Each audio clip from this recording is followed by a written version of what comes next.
Hello dear students, welcome to physics time. हम कर रहे हैं क्लास 12 की फिजिक्स का first chapter electrostatics. I hope कि ये वीडियो देखने से पहले आपने मेरी प्रीवियस वीडियो इलेक्ट्रोस्टैटिक्स की ज़रूर देखी होगी, जिसमें हमने इलेक्ट्रोस्टैटिक का इलेक्ट्रिक फील्ड पार्ट स्टार्ट किया हुआ है। इस इलेक्ट्रिक फील्ड में हमने लास्ट वीडियो में टॉपिक चूज किया था इलेक्ट्रिक डाइपोल। डाइपोल क्या है?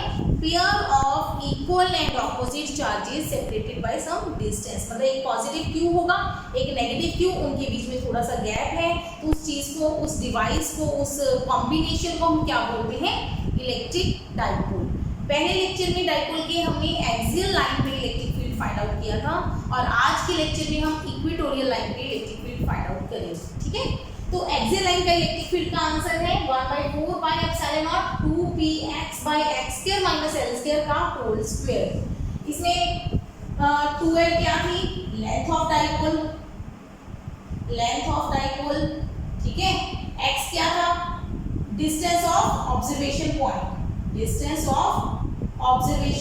पॉइंट, तो जहां पे p पॉइंट पे आपको electric field intensity find out करनी है। ठीक है, और इसका स्पेशल केस था जब dipole is short. Normally dipole short ही होते हैं, तो आंसर हमारा क्या बनता था? हम L को निगलेक्ट कर देंगे, L को छोड़ देंगे, तो 2p/x क्यूब, ठीक है ना। ये हमारा इलेक्ट्रिक फील्ड इंटेंसिटी का एक्सप्रेशन आया था। ठीक है, और अगर आपको ध्यान हो तो इसकी डायरेक्शन थी same as dipole moment. Direction of electric field was same as dipole moment. कुछ व्यूअर्स ने मेरे से क्वेश्चन पूछा था कि मैम आपने माइनस क्यों इधर रखा, प्लस क्यों इधर रखा। एक लाइन में लगाई थी हमने, और आपका ऑब्जर्वेशन पॉइंट यहाँ था P, तो हमने P पे एक चार्ज का इलेक्ट्रिक फील्ड निकाला, दूसरे का इलेक्ट्रिक फील्ड निकाला, नेट इलेक्ट्रिक फील्ड इस तरफ बना था, है ना, पिछला आर्टिकल। तो कहते हैं मैम अगर ऑब्जर्वेशन पॉइंट इधर कर दें तो क्या डायरेक्शन सेम रहेगी? चेक करते हैं। वैसे बिल्कुल सेम रहेगी, ये स्टैंडर्ड रिजल्ट है। It does not depend upon कि ऑब्जर्वेशन पॉइंट कहां है, बस ऑब्जर्वेशन पॉइंट होना कहां चाहिए?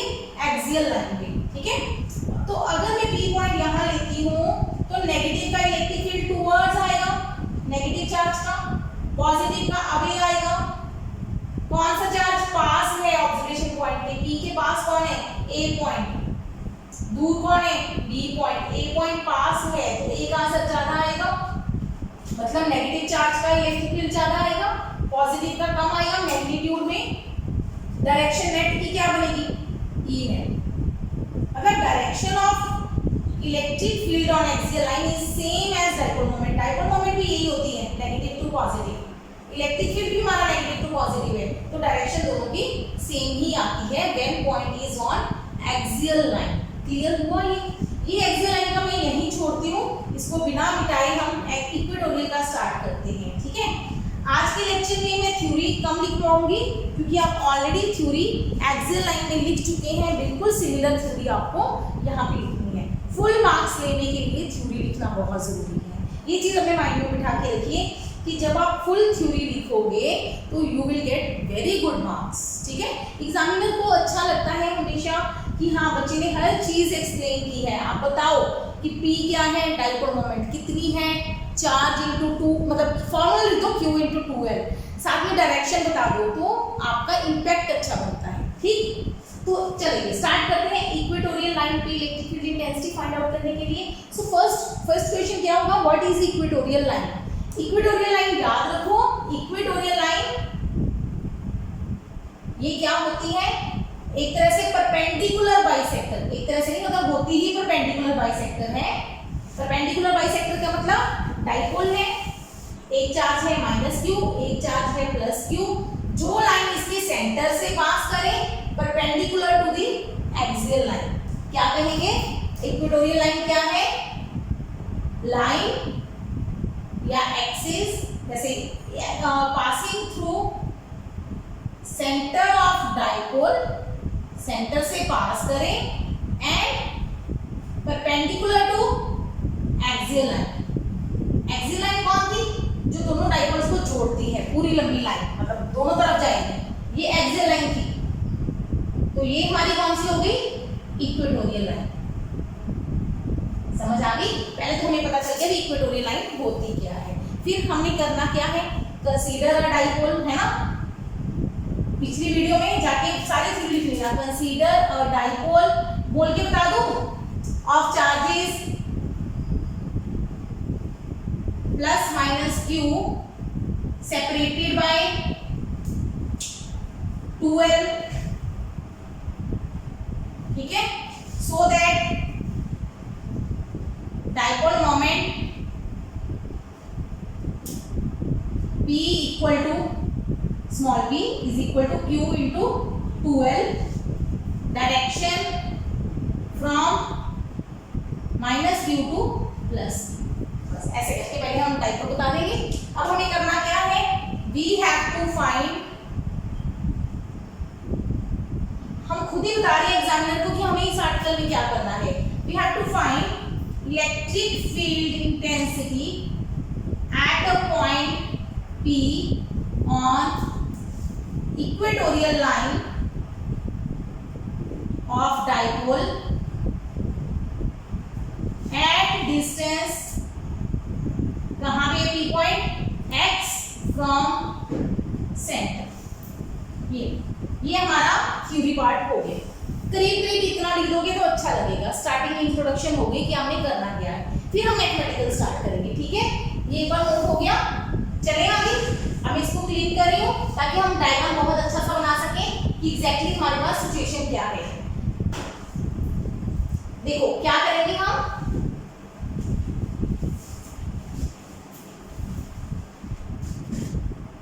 ये है मेरा पास ए बी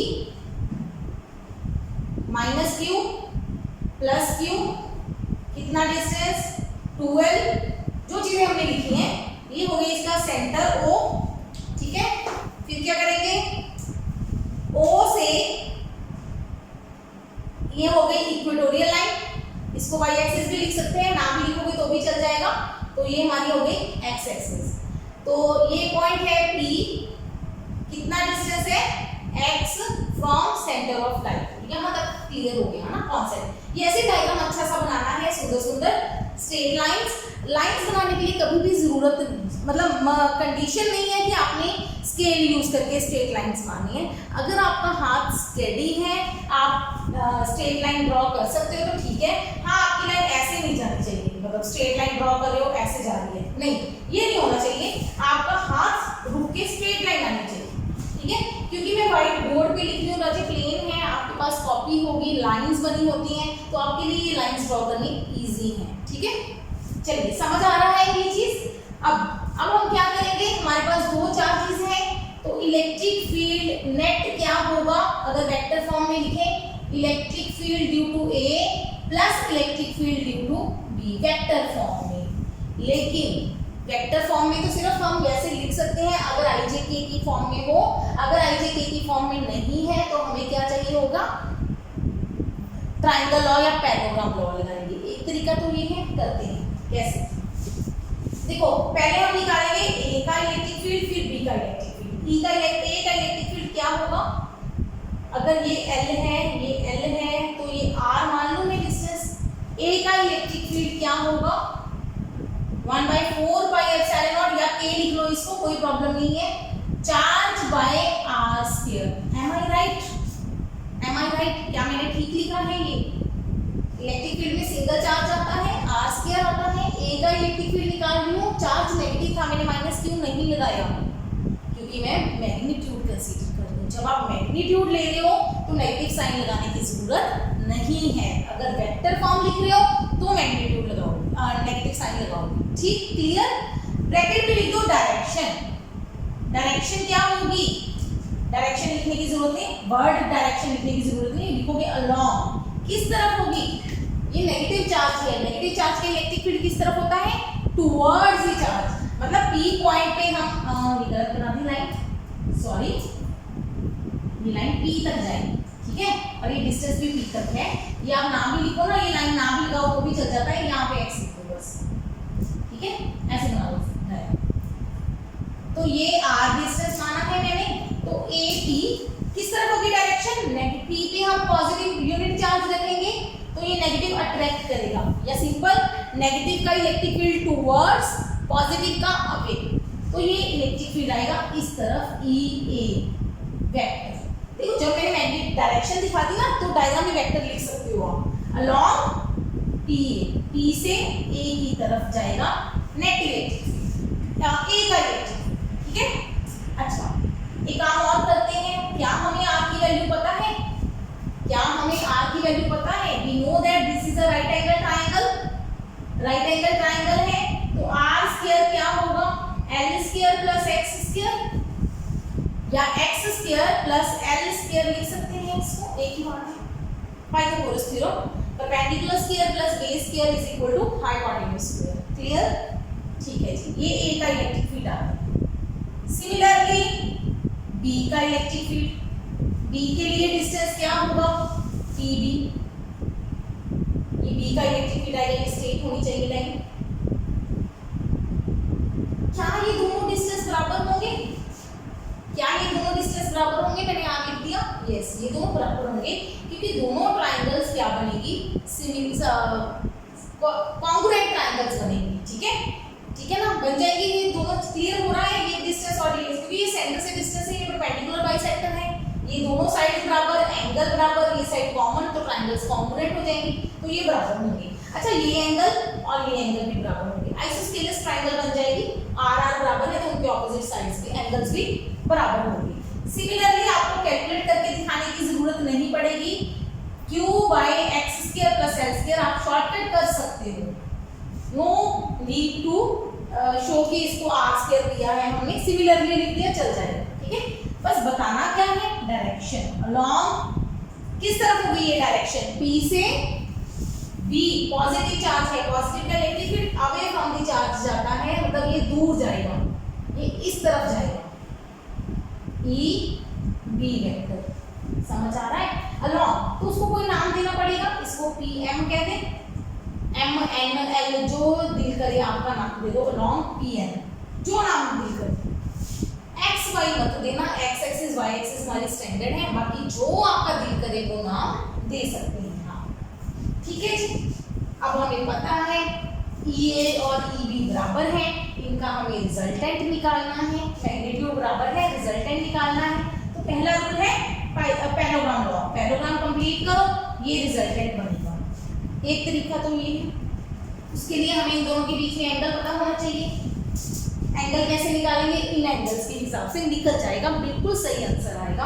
पर मैं आपको एक और तरीका बताती हूँ, हम यूज करते हैं रेजोल्यूशन का, resolving EA and EB into rectangular components। ये लिखना भी है और मतलब जो चीजें अपने बोर्ड पे फाइनली लिखूंगी ना, आपको टाइम देती हूँ नोट करने के लिए। ये r square equal to l square plus x square मैंने लिखा है तो वो लिख देना साइड में, चाहे यहाँ लिख देना चाहे वहां लिख देना, जहां मर्जी लिख देना, ठीक है। अब रिजॉल्व करना है हमें कंपोनेंट्स में, ये नोट कर लो, एक बार समझाती हूँ इसको। कंपोनेंट्स में किसी भी चीज को रिजॉल्व कैसे करते हैं। +1 वेक्टर्स का चैप्टर है, +1 का चैप्टर है वेक्टर्स, उसकी मैंने वीडियोस बनाई हुई, आप वहां पे रेजोल्यूशन ऑफ अ वेक्टर देख सकते हैं, मेरे चैनल पे मिल जाएंगी आपको वीडियोस। नहीं जाना चाहते +1 की वीडियोस में दोबारा तो कोई बात नहीं, हम आपको यहीं पे सिखाते हैं कि रेक्टेंगुलर कंपोनेंट्स कैसे बनाते हैं। ये सीखना है, सिर्फ लिखना नहीं। पेपर में लिख के सिर्फ जो बाद में लिखवाऊंगी वो नोट करना है, अभी के लिए समझो पहले। देखो कहाँ पे बनाओ, यहाँ पे बना दो। एक लाइन है, ये वेक्टर है, रफ समझा रही हूँ। इसके आपको दो कंपोनेंट बनाने हैं, रेक्टेंगुलर कंपोनेंट, मतलब इस वेक्टर के आसपास दो लाइनें ड्रॉ करो, आसपास दो लाइनें ड्रॉ करो ताकि ये वेक्टर बीच में आए, सेंटर नहीं जरूरी, बीच में आए दोनों के। और दोनों जो आप हिस्से बनाओगे वो आपस में क्या होने चाहिए? परपेंडिकुलर। A1 और A2 आपस में क्या होने चाहिए? परपेंडिकुलर, और A वेक्टर बीच में आना चाहिए। बन गया? अच्छा, अब या तो आपको A1 के साथ एंगल पता होगा या A2 के साथ एंगल पता होगा। मान लो आपको A2 के साथ एंगल पता है थीटा, एक तरफ एंगल थीटा है तो इस कंपोनेंट का नाम होगा A cos थीटा, और A1 का मतलब क्या होगा? A sin। ये है resolution of a vector. Repeat करती हूँ इसी चीज को। मान लो मेरे पास ये वेक्टर है, आपको इसके कंपोनेंट बनाने हैं, आप ऐसे बना सकते हो। मतलब ये जो आपका मेन वेक्टर है वो दोनों वेक्टर कंपोनेंट के बीच में आना चाहिए। अच्छा, एक तरफ आपको एंगल थीटा पता है तो उस तरफ, जिस तरफ थीटा एंगल है उस तरफ लिख दो a cos थीटा, दूसरी तरफ लिख दो a sin थीटा। ठीक है, बस दोनों जो कंपोनेंट है cos और sin वो आपस में परपेंडिकुलर होने चाहिए वेक्टर के साथ, जितने मर्जी एंगल में हो। मतलब इसके अगर कोई मुझे कहे कि यही वेक्टर था, आप इसके कंपोनेंट ऐसे बनाओ जी, क्या अब ये 1 और 2 90 डिग्री एंगल पे है? बिल्कुल है। 1 और 2 के बीच में एंगल 90 होना चाहिए। तो जिस तरफ आपको थीटा एंगल कह देंगे उस साइड आप लिख दो a cos थीटा, दूसरी तरफ लिख दो a sin। ये होता है रेक्टेंगुलर कंपोनेंट्स का मेथड। ये हम कब यूज करते हैं? जब हमें मतलब रिजल्टेंट तो निकालना है, रिजल्टेंट निकालने का ये इजी मेथड है as compared to parallelogram. Parallelogram law से भी रिजल्टेंट निकलेगा, बिल्कुल उस तरीके से भी सेम आंसर आएगा, बट ये उससे ज्यादा इजी हो जाएगा। क्यों इजी हो जाएगा? आप डायग्राम में देखते हैं। ये समझ आ गया था? बैक जाके इसको एक बार समझने के लिए रफ में अपने नोट्स में बना के रख लो कि कंपोनेंट्स कैसे बनाते हैं। ठीक है, अच्छा मैं ये पार्ट सिर्फ ये वाला रख कर रही हूँ, यहाँ पे लिख देते हैं ब्रैकेट में अलोंग P। डायरेक्शन बतानी बहुत जरूरी है राजे। डायरेक्शन अगर आप लिखते हो तो इम्पैक्ट अच्छा पड़ता है। अब EB के कंपोनेंट पहले बनाते हैं। कंपोनेंट बनाने के लिए एक तो हमें y एक्सिस दी हुई है, तो एक कंपोनेंट में x एक्सिस भी ले लेती हूँ। ले लो, ये x है तो इसको x डैश कह दें, ऑपोजिट साइड है। x डैश नहीं कहना चाहते m कह दो, n कह चुके हैं। सेम अल्फाबेट में यूज करना, बाकी जो मर्जी यूज करो। ठीक है, तो EB दोनों के बीच में आ गया, y और m के बीच में। यस, EA m और o के बीच में आ गया। m और o आपस में 90 डिग्री है, ये दोनों आपस में परपेंडिकुलर है। EA बीच में आ गया, तो EA के भी कंपोनेंट्स बन जाएंगे, EB के भी कंपोनेंट्स बन जाएंगे। कंपोनेंट बनाने के लिए जरूरी चीज क्या है? दोनों कंपोनेंट 90 डिग्री के होने चाहिए। रेक्टेंगुलर कंपोनेंट की बात कर रहे हैं। अच्छा, दूसरी कंडीशन क्या है? क्या एक ही कंडीशन थी? नहीं, एंगल पता होना चाहिए। एंगल पता होगा तो जिस तरफ एंगल बनेगा वो cos हो जाएगा, दूसरी तरफ sin। हमने x y का वेक्टर नहीं मानना, हमने कंपोनेंट की एंगल देखना है कि किसके साथ थीटा एंगल बनेगा। अच्छा, अब थीटा एंगल हम इस हिसाब से बनाएंगे।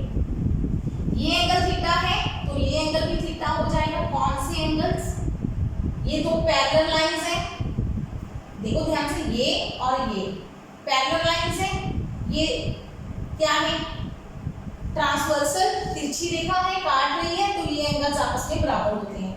ये तो लोअर क्लासेस में ज्योमेट्री में पढ़ा है। ये दोनों एंगल्स एकांतर कोण बोलते हैं, इनको इंग्लिश में अल्टरनेट एंगल्स। ठीक है, ये चीज समझ आ गई? जेड बनता है ना जब भी ऐसे कुछ बनाया होगा, ये वाला, ये और ये एंगल आपस में बराबर होते हैं। ठीक है, अच्छा एक ये भी किया होगा कि ये एंगल और ये एंगल बराबर होते हैं। ये कौन से एंगल्स होते हैं? कॉरेस्पॉन्डिंग एंगल, संगत कोण। ठीक है, यहाँ पे देखो ये एंगल थीटा है, ये लाइन और ये लाइन पैरेलल है, तो ये एंगल भी थीटा होगा। सिर्फ समझाने के लिए इतना कुछ बना रही हूँ, पेपर में आपने कुछ नहीं लिखना। ये एंगल कहाँ से आए, डायग्राम में शो किया हुआ है, बस लिखना क्या है ये वाली चीज। Resolving EA and EB into rectangular components, दोनों के कंपोनेंट की दो लाइनें, दो पॉइंट्स में बना के लिखेंगे। First point EA cos theta बनेगा। किस तरफ बनेगा cos? EA का एक कंपोनेंट बनेगा इस तरफ, EA cos थीटा है ना, along PM, P से M की तरफ। सही है, EA का एक कंपोनेंट नीचे बनेगा, बनेगा कि नहीं? क्योंकि EA बीच में आना चाहिए। अब मेरे पास ये EA है, मुझे इसके दो हिस्से चाहिए तो 1 और 2 बनाएंगे, है ना। ये एंगल थीटा है तो इधर आ जाएगा EA cos थीटा, इधर आ जाएगा EA sin थीटा। ये बनाना अलग से बनाना नहीं है, बस डायग्राम में शो करना है। डायग्राम में जरूर लिखना पड़ेगा EA sin theta. EA sin theta की डायरेक्शन क्या है? along P से O की तरफ, along PO, P से O की तरफ। ठीक है, अच्छा दूसरा कंपोनेंट EB का एक बनेगा EB cos थीटा, किस तरफ? along PM, yes, EB cos theta भी इधर ही बनेगा क्योंकि इधर एंगल थीटा है, EB cos theta. EB sin theta किस तरफ बनेगा? ऊपर की तरफ, EB sin theta along PY, मैंने y नाम दिया, ठीक है। एक बार इसको नोट करो, फिर मुझे साफ करना पड़ेगा, ठीक है। देखिए अब ये मिटा दूं, ये पार्ट मिटा रही हूँ थोड़ा सा, ठीक है। ये वैल्यू मुझे जरूरत पड़ेगी EA और EB की बराबर है, तो मैं यहाँ पे एक बार एक रब कर देती हूँ, ठीक है। यहाँ से चल रही हूँ वापिस, यहाँ से चल रही है, फिर लिखते हैं एक बार। EA ऊपर चलते हैं, EA sin theta is equal to EB sin theta equal या and EB sin theta are equal in magnitude. दोनों EA और EB बराबर हैं, sin थीटा भी बराबर है दोनों का।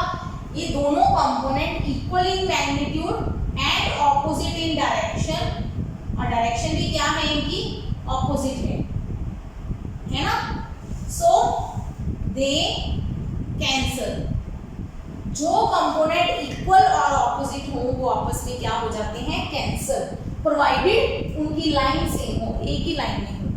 ये एक ही लाइन में है, इक्वल है, ऑपोजिट है, तो ये दोनों क्या हो जाएंगे? कैंसल। सो ई नेट क्या आ जाएगा? अब नेट कौन बचा? कौन? ई और ई खत्म हो गए, जब कंपोनेंट बन गए ई बी का रोल खत्म, ये दोनों कैंसिल हो गए, कंपोनेंट ये बचा, तो नेट इलेक्ट्रिक फील्ड क्या आ जाएगा? ये cos theta plus EB cos theta. ये समझ आ गया होगा, ये मैं मिटा रही हूँ। अब मुझे इसकी जरूरत वैल्यू पुट करनी है, यहाँ तक क्लियर? क्या है? EA और EB बराबर है, तो इसको मैं 2EA cos थीटा लिख सकती हूँ, बिल्कुल डबल हो गया। ये भी EB EA है, ये भी EA है, 2EA cos थीटा आ गया। EA की वैल्यू पुट कर दो, 1/4 pi epsilon naught Q by x square plus L square आ गया, मल्टीप्लाई cos थीटा। अब cos थीटा की वैल्यू देखो, एक ट्रायंगल से cos थीटा क्या होता है? Base upon hypotenuse.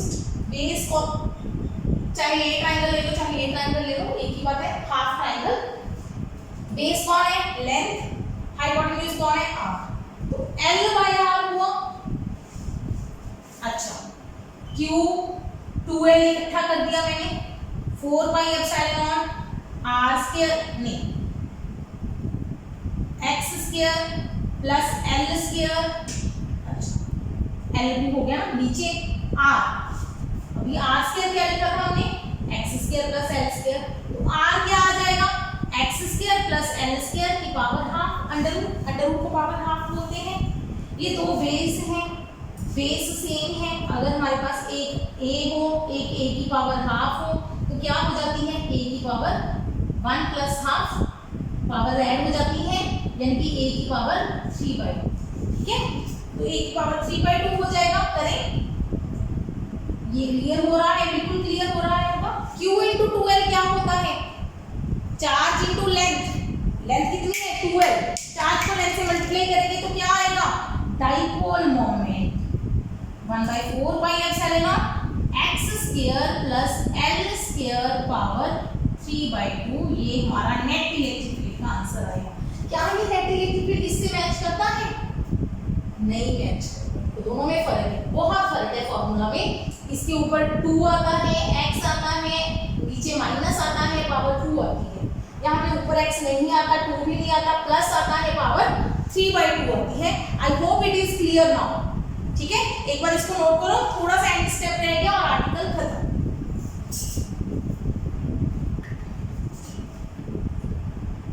डायरेक्शन क्या आई? What is direction? Direction along PM, P से M की तरफ। दोनों जो कंपोनेंट है वो इस डायरेक्शन में है, तो नेट भी इसी डायरेक्शन में आएगा, अलोंग P। वेरी इंपॉर्टेंट, हमारे डाइपोल मोमेंट की डायरेक्शन क्या थी? इस तरफ। डाइपोल मोमेंट राइट में था, नेगेटिव से पॉजिटिव, और जो हमारा नेट इलेक्ट्रिक फील्ड है वो लेफ्ट में आया। क्या मैं इसको वेक्टर फॉर्म में, इन वेक्टर फॉर्म में यहीं पे लिख रही हूँ, इन वेक्टर फॉर्म बतानी है पेपर में, क्या हम इसको नेगेटिव लिख सकते हैं? बिल्कुल लिख सकते हैं, लिखेंगे भी कि नेगेटिव है मतलब ऑपोजिट डायरेक्शन है। Negative direction is opposite to dipole moment. ओ मैंने एक्सियल वाला मिटाया नहीं था, इसीलिए नहीं मिटाया था। एक्सियल में डाइपोल मोमेंट और इलेक्ट्रिक फील्ड की डायरेक्शन क्या आई थी? सेम। चाहे पॉइंट लेफ्ट ले लो चाहे राइट ले लो, दोनों तरफ डाइपोल मोमेंट और इलेक्ट्रिक फील्ड की डायरेक्शन क्या आई थी? सेम। इसमें इलेक्ट्रिक फील्ड और डाइपोल मोमेंट की डायरेक्शन क्या आती है? ऑपोजिट। ठीक है, हो गया क्लियर? Any doubt? ठीक है, चलो ये एक बार नोट हो गया। लास्ट स्टेप जो बताना है, डायरेक्शन तक खत्म हो गया main article.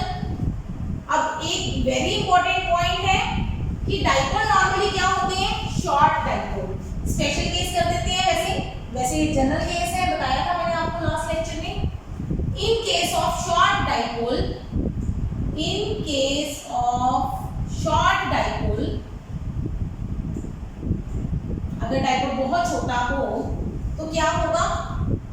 L is very very less than x, तो x के कंपैरिजन में L को छोड़ देंगे। L छोटा है, L square is very very less than x square. इसका मतलब L square x square plus L square. L square बहुत छोटू सा है, x की वैल्यू 5 है, L की वैल्यू 0.000001 है, बहुत छोटा है, तो L को छोड़ देंगे। अप्रॉक्सीमेटली इसको क्या लिखेंगे? x square. हमें इसकी पावर कितनी चाहिए? 3/2, मतलब इसकी पावर 3/2 आ जाएगी, 2 कैंसिल हो जाएगा, x क्यूब। ठीक है, इतना डिटेल में करके दिखाने की कोई जरूरत नहीं, आप ये लिखो और लिख दो L square can be neglected. L बहुत छोटा है तो उसका स्क्वायर हम छोड़ सकते हैं। ठीक है, ये नोट हो गया था। तो हमारे पास नेट इलेक्ट्रिक फील्ड क्या आ जाएगा? वेक्टर फॉर्म में लिख लेते हैं, माइनस p वेक्टर बाय 4πε0, नीचे आ गया x क्यूब। बस खत्म। ये नेट की बजाय मैं यहाँ पे लिख देती हूँ इक्वेटोरियल। ठीक है, दोनों आंसर याद करने हैं, ये किसी भी डाइपोल के लिए है, ये शॉर्ट डाइपोल के लिए। ठीक है, चलो इसको मिटा देते हैं। आर्टिकल खत्म हो गया है, खुश हो जाओ। ठीक है, बस एक चीज बताते हैं, एक चीज और बता देते हैं। First point, second point, at centre of dipole. अगर आप डाइपोल के सेंटर की बात करें तो क्या होगा? सेंटर में क्या होगा? x की वैल्यू 0 हो जाएगी। x की वैल्यू 0 हो जाएगी तो हमारी जो डाइपोल मोमेंट है क्या आ जाएगी? जो हमारा ओरिजिनल एक्सप्रेशन था ना इक्वेटोरियल का, इक्वेटोरियल का क्या एक्सप्रेशन है? -1/4πε0 p by x square plus l square power 3/2। x को 0 कर दो, इसमें x को 0 कर दो। नेगेटिव लगाया है वेक्टर फॉर्म में, स्केलर फॉर्म में मैग्नीट्यूड में नेगेटिव नहीं लगाना। तो सेंटर पे इलेक्ट्रिक फील्ड क्या हो जाएगा? 1/4πε0 p बाय x छोड़ दिया, l की पावर 3। ठीक है, ये हमारा नेट इलेक्ट्रिक फील्ड सेंटर है, वेक्टर फॉर्म में नेगेटिव साइन आएगा, बिल्कुल ठीक है। अगर हम वैसे आंसर चेक करें, ये एक नेगेटिव चार्ज है, ये पॉजिटिव चार्ज है, सेंटर में हमें इलेक्ट्रिक फील्ड चाहिए, तो नेगेटिव का इलेक्ट्रिक फील्ड इस तरफ नहीं, नेगेटिव का electric field towards the charge, positive का electric field towards the charge. ठीक है, दोनों इलेक्ट्रिक फील्ड टोटल ऐड हो जाएगा तो नेट इलेक्ट्रिक फील्ड हो जाएगा डबल ऑफ E पॉजिटिव या नेगेटिव। डबल मतलब 1/4πε0 q by r square l square, l है ना डिस्टेंस, l से मल्टीप्लाई कर दिया, l से डिवाइड कर दिया, ऊपर वाला फैक्टर क्या आ गया? Dipole moment. अगर आंसर सही है करके देखना इस तरीके से, ये तरीका बिल्कुल सही आंसर आएगा। ठीक है, तो ये हमारा एट सेंटर ऑफ डाइपोल आ गया। सेंटर पे इलेक्ट्रिक फील्ड इतना होता है। ठीक है, सेंटर पे L भी कांस्टेंट है, P भी कांस्टेंट है, तो इलेक्ट्रिक फील्ड कांस्टेंट होगा। क्लियर? हमने दोनों में एक्सियल और इक्वेटोरियल को कंपेयर करो जरा। ठीक है, क्या है? फॉर शॉर्ट डाइपोल हम कंपेयर इजीली कर सकते हैं। फॉर शॉर्ट डाइपोल एक्सियल का इलेक्ट्रिक फील्ड, ध्यान दो, इक्वेटोरियल का डबल है मैग्नीट्यूड सिर्फ। ये क्या है? 2p/x³, बाकी तो कांस्टेंट है ना, k तो कांस्टेंट है। ये क्या है? 1p/x³। तो एक्सियल का electric field double of equatorial है फॉर शॉर्ट डाइपोल। ये एक बहुत अच्छा कॉन्सेप्ट, बहुत अच्छा आंसर हमें मिल रहा है, बहुत अच्छा रिजल्ट मिल रहा है कि एक्सियल का इलेक्ट्रिक फील्ड इक्वेटोरियल का डबल होता है जब आपको शॉर्ट डाइपोल कहेंगे। ज्यादातर क्वेश्चन शॉर्ट डाइपोल के होंगे। हाँ, अगर शॉर्ट नहीं है तो दोनों के आंसर में बहुत फर्क है, वो हमें आंसर याद करने ही है। ठीक है, तो आई होप ये आपको समझ आ गया होगा। तो आज का लेक्चर यहीं पे खत्म करते हैं। कोई भी डाउट हो, मेरी मेल आईडी यहाँ पे लिखी हुई है, डिस्क्रिप्शन में भी लिखी होती है, उस पर आप क्लिक करके उस पर आप मेल करके मुझसे कोई भी क्वेश्चन पूछ सकते हैं। ठीक है, अच्छा, अगली एक बात और कि मैं डिस्क्रिप्शन में ऑल वीडियोस का लिंक देती हूँ। +1 की वीडियोस का भी प्लेलिस्ट बनी हुई है, +2 की भी प्लेलिस्ट बना रहे हैं हम साथ साथ। तो उन वीडियोस को आपका कोई भी टॉपिक सर्च करना हो तो उनमें प्लेलिस्ट में जाके देख सकते हैं, जिसका लिंक डिस्क्रिप्शन में दिया हो। ठीक है, so keep watching, keep learning, take care.